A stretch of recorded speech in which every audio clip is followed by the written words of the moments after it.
इस लेक्चर के अंदर हम लोग आर्ग्यूमेंट और कीवर्ड आर्ग्यूमेंट के बारे में सीखने लगे हैं। देखिए, अगर आप मुझे कहें कि सर आप एक सिंपल सम फंक्शन बनाएं, एक ऐसा फंक्शन बनाएं जो कि वेरिएबल नंबर ऑफ आर्ग्यूमेंट ले और उनको सम करे, तो हमने अब तक जो सीखा वो यही सीखा कि एक डेफ से हम एडर फंक्शन नाम रखते हैं और उसको कहते हैं कि यार ये कोई आर्ग्यूमेंट लेता है और ये जो रिटर्न करता है ना वो वैल्यू होती है सम ऑफ दोज आर्ग्यूमेंट्स। ठीक है, सम ARGS, मैं इसको कह देता हूँ आर्ग। ठीक है, और जब हमने इसको एग्जीक्यूट करना होता है तो हम सिंपल एडर फंक्शन को कॉल करते हैं, उसको नंबर ऑफ इनपुट वैल्यूज देते हैं, लेट्स से 1 और 2 का मुझे सम चाहिए, एडर के स्पेलिंग गलत लिखे हुए, और इसको प्रिंट कराते हैं वैल्यूज को शो करने के लिए। हाउएवर जब मैं इसको एग्जीक्यूट करता हूं तो ये मुझे एरर देता है, और एरर जो है अगर आप थोड़ा सा गौर करें, मैं इसको बड़ा करता हूं और इसको एग्जीक्यूट करते हैं तो आपने जरा देखना है कि ये एरर कह रहा है। ये एरर का दो हिस्से हैं। वो कह रहा है कि ये जो फंक्शन एडर है ना, टेक्स वन पोजिशनल आर्ग्यूमेंट। ये कैसे कह रहा है? ये इसको देख के कह रहा है कि आपने जब आर्ग्यूमेंट डिफाइन किया तो आपने एक आर्ग्यूमेंट डिफाइन किया, हाउएवर टू वर गिवन। वो इसको देख के कह रहा है कि जब आपने एग्जीक्यूट किया, फंक्शन कॉल की, तो आपने उस आर्ग्यूमेंट दे दिए। डिफाइन करते वक्त आपने जब डिफाइन किया तो एक डिफाइन किया, जब कॉल किया तो दो कॉल किए। ये तो आपने जास्ती कर दी। अब हमें पता है कि यार जब एक चीज का हम सम करते हैं तो नंबर ऑफ आर्ग्यूमेंट जो है वो हमने वेरिएबल रखने हैं। वो वेरिएबल रखने हैं, वो यूजर के ऊपर है। वो 1 और 2 का सम लेना चाहता है, 1 2 4 5 6 का सम लेना चाहता है, 8 9 10 11 12 मिलियन का सम लेना चाहता है, तो वो हम उसके ऊपर रखना चाहते हैं। तो बेसिकली हम नंबर ऑफ आर्ग्यूमेंट को वेरिएबल रखना चाहते हैं कि नंबर ऑफ आर्ग्यूमेंट वेरिएबल होने चाहिए। तो वो कैसे करेंगे? उसका तरीका बहुत ही सिंपल है। आप सिंपल यहां पे लिखते हैं स्टार।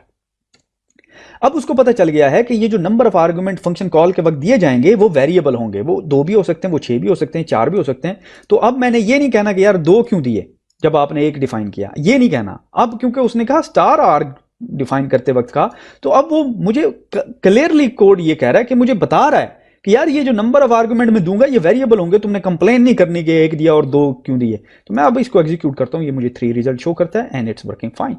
हाउएवर अब आप बाउंड नहीं है कि कितने आप आर्ग्यूमेंट इसको दे सकते हैं, राइट? ओके, तो इसका साम निकाल देता है। अब एक इंपॉर्टेंट चीज वो ये कि इसका नाम आर्ग्स क्यों रखा। इसका नाम बेसिकली आप कुछ भी रख सकते हैं। आप इसका नाम ओला रख सकते हैं, इसका नाम चाओ रख सकते हैं, वट एवर यू लाइक। लेकिन स्टैंडर्ड प्रैक्टिस है इंडस्ट्री की कि वो इसका नाम आर्ग्स रखते हैं, तो ताकि जब कोई दूसरा बंदा आपका कोड पढ़े उसको पता चले कि अच्छा ये जो है स्टार आर्ग्स है। ठीक है, एक्सीलेंट। इसके बाद दूसरा कॉन्सेप्ट है वो है कीवर्ड आर्ग्यूमेंट। अब इमेजिन करें मैं 2 और वैल्यूज इसके साथ इंसर्ट करना चाहता हूं। मैं कहता हूं यार प्राइस जो है विल बी इक्वल टू 10 और उसके साथ जो लेट्स से टैक्स जो है इज इक्वल टू 2 और इनका लेट्स से सम करना है, इनको लेट्स से इस सम के अंदर ऐड करना है। अच्छा, अब क्या करूं मैं?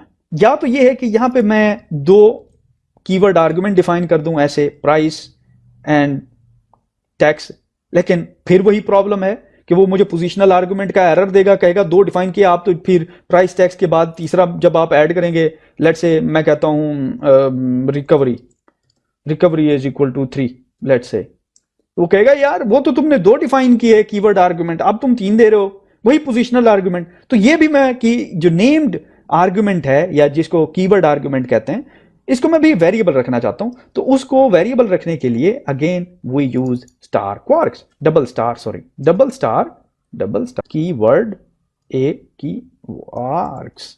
ठीक है, क्वार्क्स।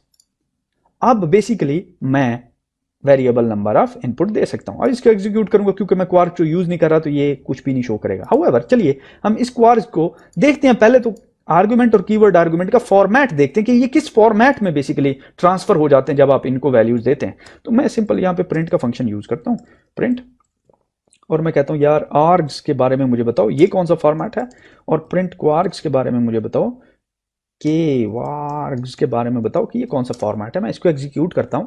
तो अब जरा देखिए कि ये जो आर्ग्यूमेंट है ये in form of tuple show हो रहा है कि ये टपल। हाउएवर कीवर्ड आर्ग्यूमेंट एक डिक्शनरी में कन्वर्ट हो जाता है। ठीक है, तो अब अगर मैं कीवर्ड आर्ग्यूमेंट की वैल्यूज को एक्सेस करना चाहता हूं, मैं तो सिंपल ये काम कर सकता हूं, फॉर आई इन क्वार्क्स, ये यही क्वार्क्स की वैल्यू पकड़ लेते हैं, क्वार्क्स डॉट वैल्यूज ठीक है, और डॉट वैल्यूज को क्लोज कहाँ पे, और सिंपल मैं इसको लेट से टोटल कह देता हूं, total is equal to plus I. ठीक है, तो अब ये टोटल हो जाएगा, टोटल के अंदर मैं इसको टोटल को ऐड कर देता हूं, TOTAL।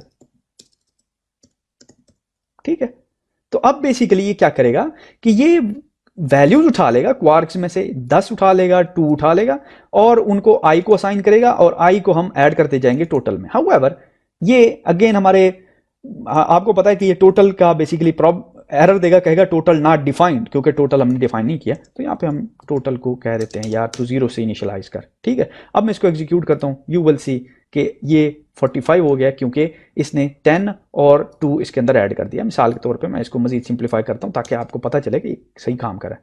ये 3 होगा, अब 3 के अंदर 10 गया, 13 और 15, इसको हमें 15 शो कराना चाहिए। मैं इसको एग्जीक्यूट करता हूँ, एज यू सी ये हमें 15 शो करा रहा है। ठीक है, तो अब बेसिकली हम नेम्ड पैरामीटर यहां पे दे रहे हैं, और आप मल्टीपल नेम्ड पैरामीटर दे सकते हैं। मिसाल के तौर पे आप कहते हैं रिकवरी इज इक्वल टू 3, तो अब रिकवरी 3 इसके अंदर ऐड हो जाएगी, या लेट से इसको 5 कर देते हैं ताकि 20 पूरा हो जाए। मैं इसको एग्जीक्यूट करता हूं,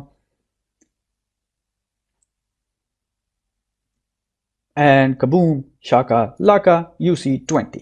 ठीक है, तो ये है फर्क बेसिकली क्वार्क्स का और कीवर्ड आर्गुमेंट और आर्गुमेंट का, कि आप अब आर्गुमेंट में भी वेरिएबल नंबर ऑफ आर्गुमेंट दे सकते हैं, में भी वेरिएबल नंबर ऑफ आर्गुमेंट दे सकते हैं, और कीवर्ड आर्गुमेंट में भी variable number of keyword argument दे सकते हैं।